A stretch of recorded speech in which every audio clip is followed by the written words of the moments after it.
Si aujourd'hui tu as l'impression que ChatGPT peut faire tout ton travail à ta place en tant qu'OBM, alors j'ai une mauvaise nouvelle pour toi. Le problème, ce n'est pas l'IA. Le problème, c'est que tu n'as pas encore compris la vraie valeur de ton rôle et cette vidéo est là pour ça. L'intelligence artificielle est partout et pas juste dans le business en ligne. Les TPE, les PME, les boîtes d'une manière générale s'intéressent à l'intelligence artificielle.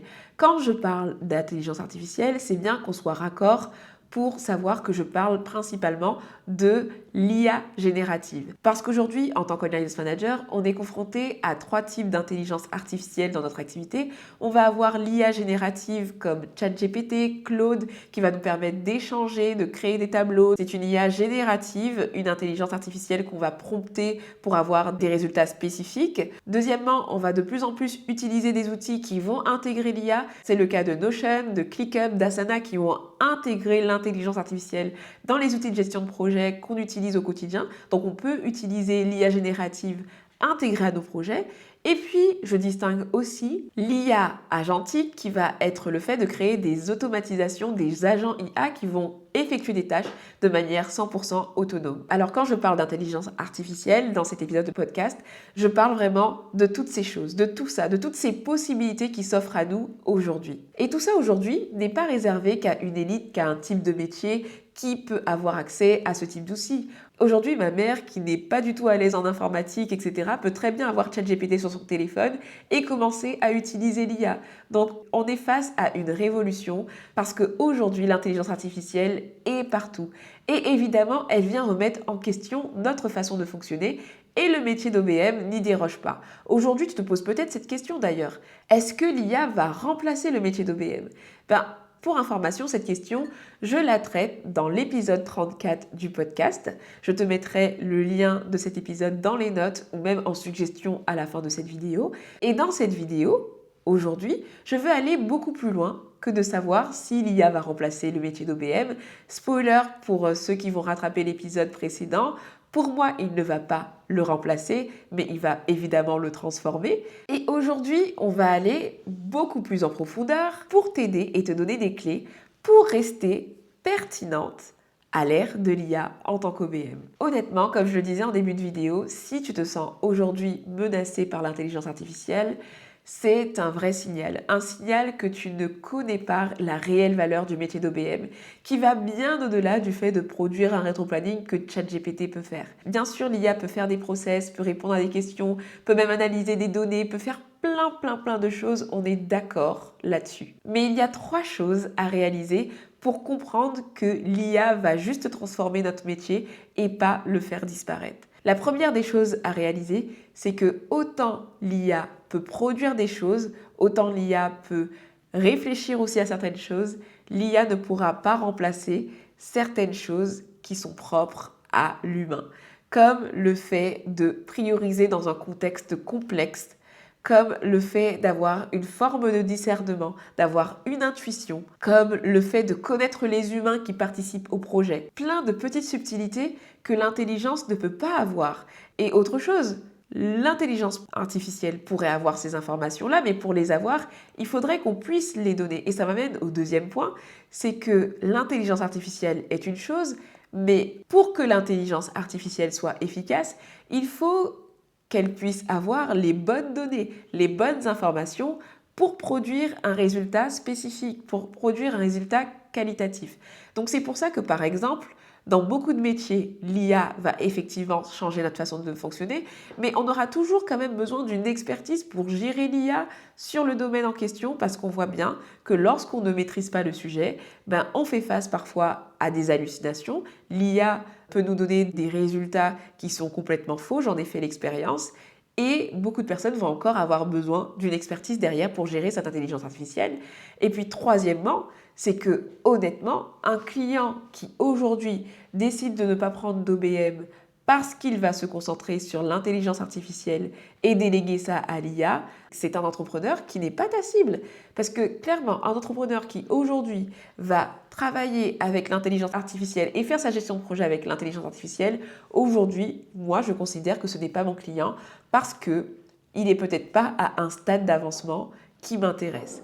Aujourd'hui, en tant qu'OBM, on s'intéresse à des visionnaires qui ont clairement d'autres chats à fouetter que d'entraîner une IA à faire de la gestion de projet, à gérer les erreurs de l'IA, etc. Nous, on cible des entrepreneurs qui vont avoir envie de déléguer une expertise qu'ils n'ont pas, que la personne utilise l'IA, grand bien lui fasse, mais cette personne n'a pas envie de s'occuper de ces choses-là.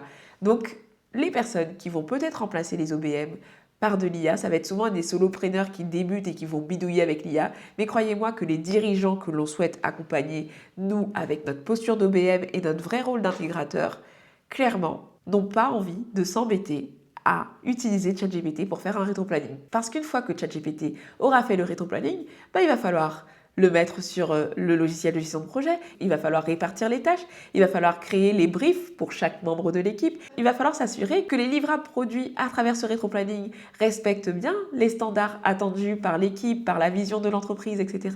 Et ça, tu commences à voir à quel point l'IA commence à devenir de moins en moins pertinente quand on commence à avancer et à creuser le sujet de notre posture en tant qu'OBM. Alors maintenant que l'introduction est faite, que tu comprends pourquoi aujourd'hui je pense que l'IA ne menace au contraire pas notre activité, je vais te donner quelques conseils pour que tu puisses rester pertinente à l'ère de l'intelligence artificielle. Mais avant toute chose, je veux déjà te rassurer, tu n'as pas besoin de devenir une experte IA pour t'en sortir en tant qu'audience manager. Parce que le cœur de notre métier n'est pas de devenir ingénieur prompt, n'est pas de changer totalement de métier et de devenir quelqu'un qui crée des agents IA, etc. Ce sont des métiers différents.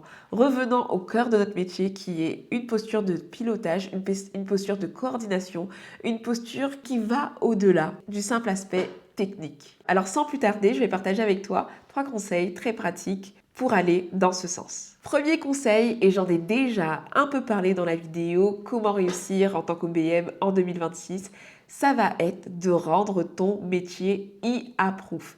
Et pour rendre ton métier IA-proof, c'est un terme que j'ai inventé, en gros pour dire que tu deviens imperméable à l'IA. Et là, tu te dis, Marielle, mais ok, je veux bien lister mes compétences IA-proof, mais j'arrive pas à les identifier.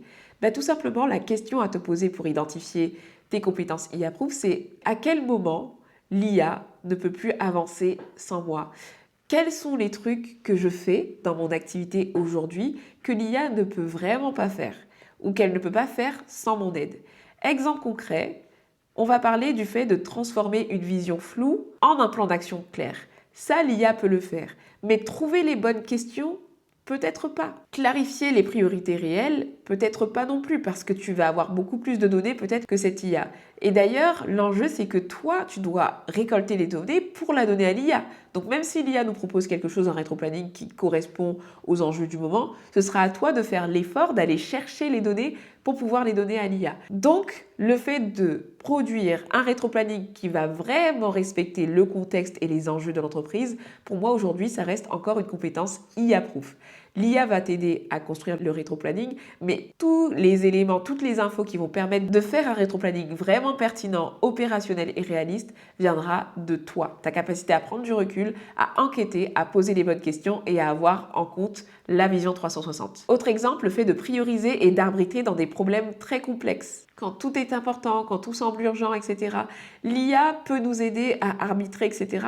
Mais c'est toi qui vas ressentir la fatigue de l'équipe. C'est toi qui vas être au contact du CEO et voir s'il est plutôt stressé, si il ou elle est en train de s'investir dans des projets qui sont annexes, etc. Tu as une vision que l'IA n'aura pas. Et c'est important que tu l'utilises à fond dans ta posture, même quand tu utilises l'IA. Autre exemple encore, l'IA ne peut pas gérer un projet avec des humains. Clairement, il va nous pondre le rétroplanning, mais lui, il ne sait pas que Martin, le super freelance avec qui on travaille, a tendance à rendre les choses en last minute et que du coup on l'anticipe et que du coup on sait comment le cadrer. L'IA ne connaît pas les personnalités, l'IA ne comprend pas les incompréhensions, les non-dits, les choses qui se passent en live, les choses humaines. Donc en gros, c'est à toi de faire le point et explicitement aller chercher ce qui en toi, ce qui dans ton caractère, ce qui dans ton profil, dans tes compétences se distingue de l'IA pour le valoriser et du coup, toi aussi, dans un premier temps, te rassurer dans le fait que tu as une valeur ajoutée que l'intelligence artificielle n'aura pas. Parce que avant d'aller convaincre un dirigeant, tu dois d'abord te convaincre toi que ton métier a de la valeur. Si aujourd'hui, toi, tu doutes et que tu te dis oh, ça sert à rien, je vais faire cette proposition commerciale, mais honnêtement, ChatGPT peut le faire. Clairement, ça sert à quoi? Donc, ce premier conseil, il est juste primordial parce que tu dois pouvoir être au clair sur ce qui te distingue aujourd'hui de l'intelligence artificielle. En synthèse, tu vas avoir le discernement, la décision, le relationnel, la vision et aussi la prise de responsabilité. En sachant ça, tu ne seras pas celle ou celui qui sera remplacé par l'IA, mais tu seras celle qui va savoir en tirer parti. Et d'ailleurs, ça m'amène à mon deuxième conseil, qui est le fait d'utiliser l'IA pour optimiser ta propre activité. Beaucoup d'OBM se concentrent sur l'utilisation de l'IA pour leurs clients, pour aider leurs clients, etc. Comment je vais utiliser l'IA pour aider mes clients. Mais aujourd'hui, pour nous, en tant qu'online business manager, l'enjeu de l'IA est même sur notre propre activité pour rester compétitive. L'idée pour toi, c'est de te poser et de voir comment tu peux intégrer l'IA dans ta propre entreprise, dans ton process d'onboarding, dans ta manière de faire tes rétro-planning, dans tes méthodes de travail, dans le suivi de tes clients, dans tes automatisations. Si tu arrives de ton côté à utiliser l'IA intelligemment dans ta boîte, ça peut te permettre par exemple d'avoir plus de clients et d'augmenter ton chiffre d'affaires. Tout ça sans forcément baisser tes prix, c'est-à-dire ce qui te prenait peut-être 6 heures auparavant te prendra peut-être 3 heures et tu continues à facturer de la même façon puisque tu factures de toute façon à la valeur au bout d'un moment. Et finalement, l'IA peut devenir un boost dans ton activité pour gagner en efficacité et développer ton activité à un autre niveau. Imagine-toi pouvoir avoir la même facturation client, mais prendre largement moins de temps pour le faire. Tu peux gagner du temps pour ta vie perso, tu peux gagner du temps pour avoir d'autres clients. Bref, à toi d'imaginer comment tu pourrais optimiser ton activité grâce à l'IA pour gagner du temps et aussi t'entraîner et pouvoir aussi apporter ton expertise pour dans un premier temps gagner du temps, mais aussi découvrir des choses que tu pourras apporter à tes propres clients. Donc ça aussi, c'est un moyen de rester pertinent à l'ère de l'IA. D'ailleurs, c'est un truc que j'aime dire. Quand on débute dans son activité et qu'on n'a pas encore l'opportunité de tester des choses, etc., entraîne-toi dans ta propre activité. Tu sais pas créer des process? Crée tes propres process. T'as jamais utilisé l'IA pour un client? Utilise l'IA pour ta propre boîte. C'est un truc que je répète tout le temps. Entraîne-toi avec ta propre activité. Petite parenthèse, si cette vidéo t'aide à y voir plus clair, si tu passes un bon moment, si tu reçois de la valeur, pense bien à liker cette vidéo et à t'abonner à la chaîne YouTube, car c'est exactement ce type de contenu que je partage ici et surtout, ça m'encourage à continuer. Troisième et dernier conseil, c'est qu'il faut que tu ouvres les yeux sur les opportunités que peuvent t'apporter l'intelligence artificielle aujourd'hui en tant qu'OBM. Chaque changement dans la société, chaque changement sur un marché reste une opportunité de se réinventer, une opportunité d'évoluer. Et l'expansion de l'intelligence artificielle ne déroge pas à la règle. Selon moi, l'Online Business Manager peut avoir un rôle central dans la transformation digitale des entreprises, notamment des TPE, des PME et même des business en ligne. Ce qui se passe aujourd'hui, c'est qu'on va avoir des entrepreneurs, des entreprises qui vont vouloir intégrer l'intelligence artificielle. Et le souci, c'est que sur le marché, on va avoir plein d'outils, on va avoir plein d'abonnements par-ci, un outil qui intègre l'IA, un outil pour ceci, un outil pour cela. Et si ce n'est pas fait stratégiquement, avec une vision long terme, on va avoir des entreprises qui vont avoir une structuration chaotique. Et c'est là que l'Online Business Manager va avoir un rôle stratégique au niveau de 3 axes. Premièrement, la structure organisationnelle. Si l'entreprise déjà de base n'est pas bien organisée, n'est pas bien structurée en interne, si les process ne sont pas clairs, en fait, on va juste automatiser, booster à l'IA le chaos. Ça ne sert à rien. Et ça rend quand même le rôle d'OBM hyper pertinent parce qu'avant d'automatiser, avant de construire, avant de booster l'efficacité, il faut s'assurer que les bases soient saines. Deuxièmement, sur la qualité des données. J'en parlais tout à l'heure, j'en ai parlé plusieurs fois dans cette vidéo. L'IA, pour fonctionner, a besoin d'informations. Qui va trouver ces informations? Où les trouver? Est-ce que ces données sont vraiment qualitatives? Aujourd'hui, l'Online Business Manager peut avoir une influence sur cet aspect. Et troisième axe, la conduite du changement. Le fait de faire adopter les nouveaux outils, l'IA, etc. par les membres de l'équipe. Parce que oui, notamment dans les petites entreprises où on commence à avoir des entrepreneurs en ligne qui recrutent des salariés, qui commencent à avoir des bureaux, qui commencent à avoir une routine de travail. Et déjà même quand j'échange avec des OBM de projets OBM, on se rend compte qu'elles font face parfois à des résistances, même avec des freelances et des business en ligne, donc des freelances qui ne veulent pas utiliser l'outil de gestion de projet, etc. Et donc là, en tant qu'OBM, on a aussi ce devoir de faire adhérer des personnes à ces changements. Et là encore, c'est une belle opportunité. Et c'est tout ça qui m'amène aujourd'hui à faire une refonte totale au moment où je tourne cette vidéo de projet OBM. Parce qu'aujourd'hui, le marché a changé et que des nouvelles opportunités s'offrent à nous et qu'il faut être prête et compétente pour les saisir. Tu l'auras compris, notre rôle ne sera pas forcément de devenir des experts en intelligence artificielle, mais notre valeur ajoutée sera dans la compréhension terrain, dans la structuration, l'organisation, la mise à disposition d'informations, l'enquête, l'échange, le suivi global, s'assurer que tout roule, etc. Et grâce à l'intelligence artificielle, on pourra nous-mêmes effectuer notre métier de manière beaucoup plus efficace. Au final, est-ce que c'est pas génial tout ce qui nous attend? Non mais vraiment. Alors, voici un récap rapide des 3 conseils pour que tu restes pertinente sur le marché à l'ère de l'intelligence artificielle. Premièrement, liste et sois pleinement consciente de tout ce qui te distingue de l'intelligence artificielle aujourd'hui et donc qui fait ta valeur ajoutée.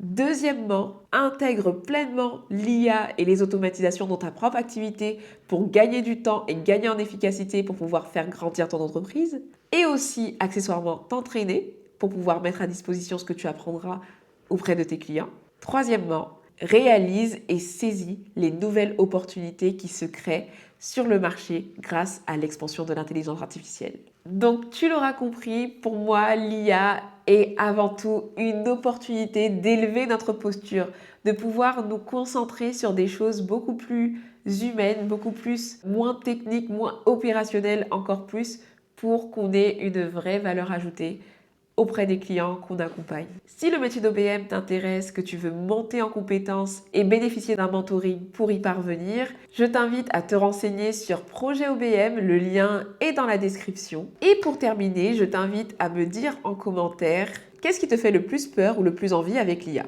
On se retrouve très vite pour un prochain épisode. Ciao ciao!